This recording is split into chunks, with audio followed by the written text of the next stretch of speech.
안녕하세요. 금요일 경제 리포트입니다.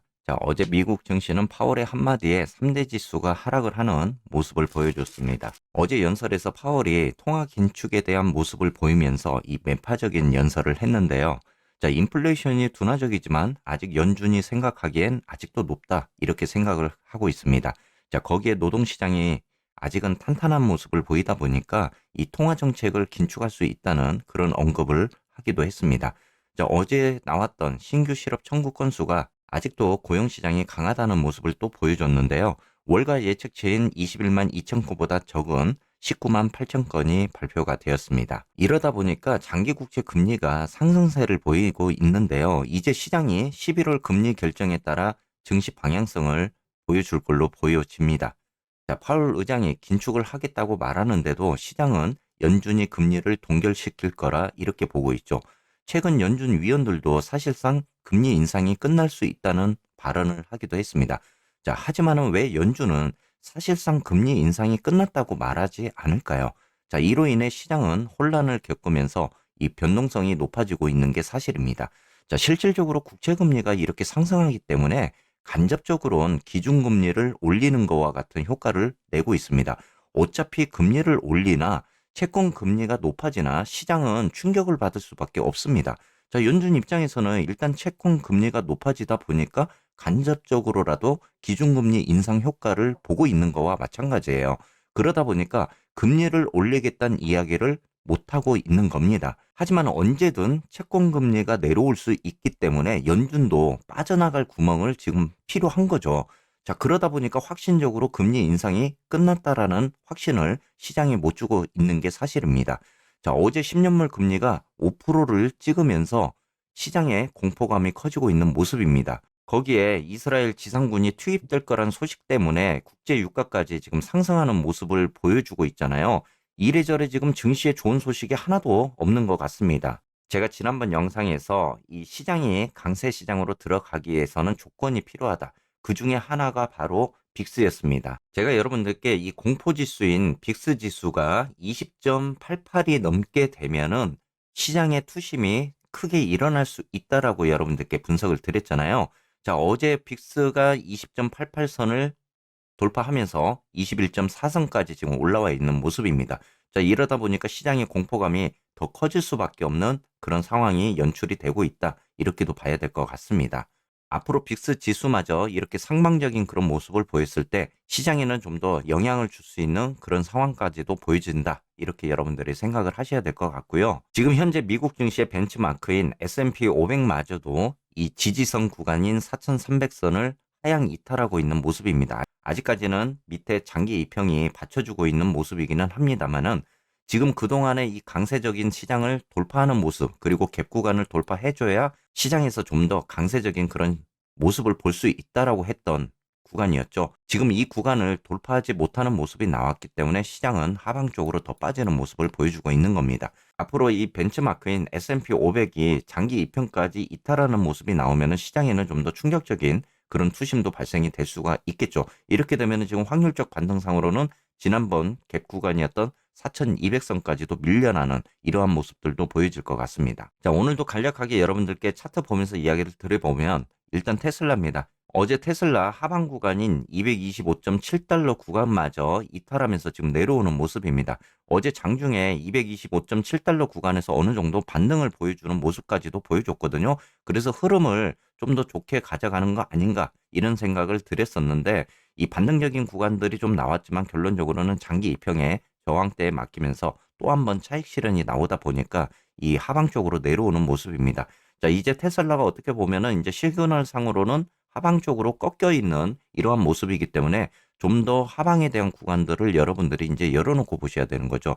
제가 이 구간이 이탈이 됐을 때는 일단은 207달러 구간까지도 여러분들께 열어놓고 보셔야 된다라고 이야기를 드렸습니다. 또 지난번 영상에서도 테슬라가 실적 발표 이후에 항상 차익 실현에 대한 매물이 나왔기 때문에 여러분들께도 좀 조심 그리고 주의가 필요하다 이렇게도 이야기를 드렸던 부분이에요.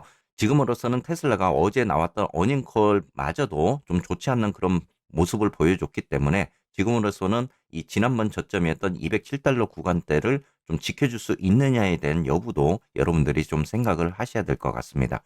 지금으로서는 하방에 대한 구간들을 여러분들이 충분히 열어놓고 좀 대응을 하실 필요가 있다. 그리고 시그널적인 부분이 이격을 넓히면서 내려가는 모습이 더 나왔을 때는 사실 207달러 구간도 좀 위협적인 그런 지지 구간이 될 수 있을 것 같습니다. 이 구간마저 뭐 뚫리게 되면은 하방을 전체적으로 이제 열어놓고 봐야 되는 그런 시장이 될 것 같습니다. 자, 다음은 쏙슬도 한번 보도록 하겠습니다. 지금 쏙슬이 17.4달러 구간까지 지금 밀려 내려오면서 어제 마이너스 4.6%까지 하락하는 모습입니다. 자, 아무래도 이제 제가 삼각수렴적인 그런 구간에 있다라고 이야기를 드렸고, 이 구간이 좀 중요하다. 이렇게도 이야기를 드렸잖아요. 어제 속슬만 중요한 게 아니고 전체적으로 제가 여러분들께 중요한 날이라고 이야기를 드렸습니다.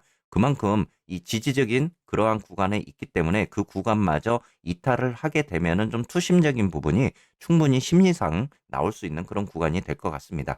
아무쪼록 지금 속슬 같은 경우는 제가 여러분들께 17.3달러 구간을 좀 지지해주는 그러한 모습이 나와야 되고, 이 구간이 확률적으로는 좀 반등이 나올 수 있는 구간이라고 이야기를 드렸습니다. 아무쪼록 이제 오늘 단기적 시그널 상으로는 좀 더 반등이 나올 수 있는 그런 구간은 될 거는 같습니다. 하지만 그러한 단기적 반등이 나오더라도요, 또 한 번 위에 저항대에서 차익 실현에 대한 부분들이 나올 거는 같습니다. 지금 봤을 때 속설은 아무래도 오늘보다는 이 다음 주 흐름을 여러분들이 조금 보셔야 될 것 같습니다. 그래서 오늘 어느 정도 매수적인 부분들이 좀 들어와 준다면은 이 다음 주 시장 흐름에서 단기적 반등이 조금 나올 수 있는 그런 구간에도 놓여져 있다라고 보셔야 될 것 같습니다. 자, 만에 하나 속술 같은 경우도 17.3달러를 오늘 하향 이탈하는 모습이 나오게 되면은 정말 여러분들이 한 번 더 하방에 대한 구간들을 열어놓고 보셔야 된다. 이렇게도 이야기를 드렸죠. 지금으로서는 여러분들께 이제 이 구간마저 이탈을 하게 되면은 1차적으로는 이제 16달러 선까지도 여러분들이 봐야 되는 그런 상황이다. 이렇게도 이야기를 드렸습니다. 자, 어떻게 보면 제가 16달러 선까지 밀려 내려갈 수 있다라는 이야기는 사실 9월 초부터 이야기를 드렸던 구간이었거든요. 자, 최악의 상황에서 만약에 이 속슬이 하방으로 이탈되는 모습이 계속적으로 나온다면은 최악의 상황에서는 16달러 선까지도 좀 밀려나는 그런 모습이 나올 수 있다라고 이야기를 드렸던 구간이었습니다. 어찌되었건 지금 속슬 같은 경우는 17.3달러 구간을 지지해 주느냐, 이 부분을 여러분들이 오늘 체크하셔야 될 것 같고요. 이후에 좀 방향성에 대한 부분은 단기적으로 봤을 때 아마도 다음 주 시장을 여러분들이 노려보시는 게 좋을 것 같습니다. 오늘은 아무래도 또 옵션 만기일, 그리고 또 금요일이다 보니까 단기적 매매 물량이 좀 나올 수 있는 그런 구간도 될 것 같습니다. 자, 끝으로 지금 TQ 이야기도 드려보면요. 지금 TQ가 어제 35.7달러 마이너스 2.6% 하락하는 모습입니다. 아무래도 속설에 비해서 TQ가 조금 더 변동성에 대해서 안정적이다. 이렇게 이야기를 드린 적도 있는데, 지금 TQ 같은 경우는 밑에 하방 쪽 넥라인인 34.5달러 구간까지는 밀려 내려가는 모습은 아닙니다. 그래도 오늘 시장에서 한 번 더 이 확률적 반등이 나올 수 있는 구간은 34.5달러 구간 정도가 되겠죠. 장기 이평이 있는 구간인데, 자, TQ도 마찬가지로 이 장기 이평에 대한 구간을 좀 하방으로 이탈하는 모습이 나온다면은 지금 31달러 구간까지, 그리고 31.5달러 구간까지도 좀 밀려날 수 있는 그런 구간이라고 여러분들이 보셔야 될 것 같습니다. 자, 지금 현재 TQ 같은 경우도 34.5달러 구간, 그리고 31.5달러 구간, 이렇게 여러분들이 염두하시면서 좀 대응적인 그러한 부분이 필요하다. 이렇게 좀 생각을 하셔야 될 것 같고요.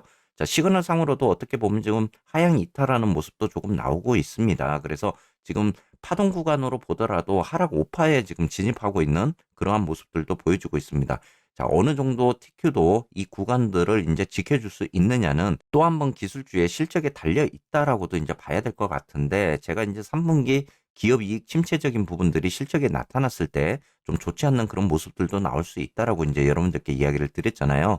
자, 과연 이번 실적이 어느 정도 받쳐줄지는 조금 더 의문적인 부분도 있습니다. 이 테슬라마저도 지금 침체적인 그런 매출이 발표가 되면서 실적이 좋지 않다 보니까 아무래도 다음에 나오는 기술주들의 흐름들도 우리가 꼼꼼하게 좀 챙겨봐야 될 그런 부분인 거는 같습니다.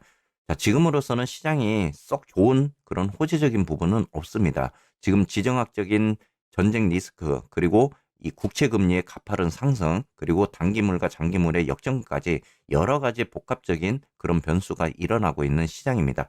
현재 시장에서 여러분들이 좀 더 보수적으로 접근하시라, 이렇게도 이야기를 드렸고, 또 분할 매수적인 부분을 가져갈 때 여러분들이 떨어졌다고 무조건 이렇게 분할 매수를 하기보다는 항상 낙폭적인 부분들을 크게 두고 이런 시장에서는 여러분들이 분할 매수를 하시기를 바라겠습니다. 무조건 떨어졌다고 분할 매수를 하게 되면 결정적인 그런 순간에 이 분할 매수를 못하는 그런 상황들도 벌어지기 때문에 충분히 여러분들이 생각하는 낙폭에 대한 구간들을 열어놓고 분할 매수로 접근하는 그런 방법들을 채택하시기를 바라겠습니다. 자, 오늘 금요일입니다. 아무래도 오늘 또 시장에서 이 단기적 매물이 또 충분히 나올 수 있는 구간이고요. 또 옵션 만기일인 만큼 변동성이 촉발될 수 있는 그런 시장이 될 것 같습니다. 오늘 시장도 대응 잘하시고 또 즐거운 주말 맞이하시기를 바라겠습니다.